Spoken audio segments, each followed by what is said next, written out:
যেই আইপিএল এর লোগোতে বাংলাদেশি খেলোয়াড় মাশরাফি বিন মুর্তজার আইকন ব্যবহার করা হয়েছে, এবার কি তাহলে সেই আইকনটাও পরিবর্তন করা হবে? শুধুমাত্র বাংলাদেশি হওয়ায় এবারের আইপিএল থেকে বাদ দেওয়া হয়েছে মুস্তাফিজুর রহমানকে। চড়া মূল্যে কলকাতা নাইট রাইডার্সে দল পেলেও শেষ মুহূর্তে গিয়ে বিসিসিআই শুধুমাত্র রাজনৈতিক প্রেক্ষাপটের কারণে মুস্তাফিজকে খেলাতে নিষেধ করে দিয়েছে। অথচ যেই আইপিএল থেকে বাংলাদেশি খেলোয়াড় মুস্তাফিজকে বাদ দেওয়া হয়েছে, সেই আইপিএল এর লোগোতেই যে বাংলাদেশি ক্রিকেটার মাশরাফি বিন মুর্তজাকে ব্যবহার করা হয়েছে। আইপিএল এর এই লোগোতে মাশরাফি বিন মুর্তজার ছবি ব্যবহার করা হয়েছে।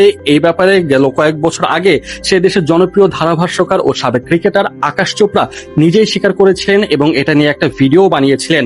মাশরাফির এই শটটা বলতে গেলে এক হিসেবে আইকনিক লোগো হয়ে গিয়েছে। কিন্তু বর্তমান সময়ে যেভাবে বাংলাদেশিদের বয়কট করা হচ্ছে, সেই হিসাবে এবার কি তারা তাদের নিজেদের লোগোটাও পরিবর্তন করে ফেলবে, যেহেতু এখানে বাংলাদেশের খেলোয়াড় রয়েছে?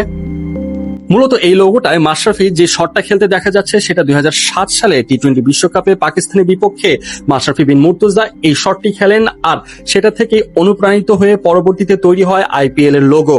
যদিও আইপিএল কর্তৃপক্ষ এই ব্যাপারে পুরোপুরিভাবে স্বীকার করেনি, তবে আকাশ চোপড়া নিজেই এই বিষয়ে খোলাসা করেন এবং মাশরাফির ব্যাপারটাই তিনি সবার সামনে উপস্থাপন করেন।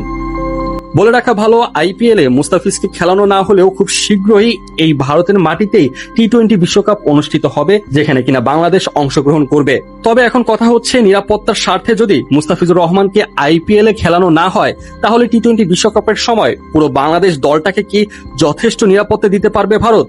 এমন প্রশ্ন থেকেই যায়। আর যদি পুরোপুরিভাবে নিরাপত্তা দিতেই পারে, তাহলে মুস্তাফিজকে খেলানোতে সমস্যা কোথায়? ওদিকে রাজনৈতিক প্রেক্ষাপটের কারণে যদি মুস্তাফিজকে বাদ দেওয়া হয়, তাহলে সেই ক্ষেত্রে আইসিসি টুর্নামেন্টে পুরো বাংলাদেশ দলটাকে কি তারা বাদ দিতে পারবে? এমনটা অবশ্য হওয়ার সম্ভাবনা নেই।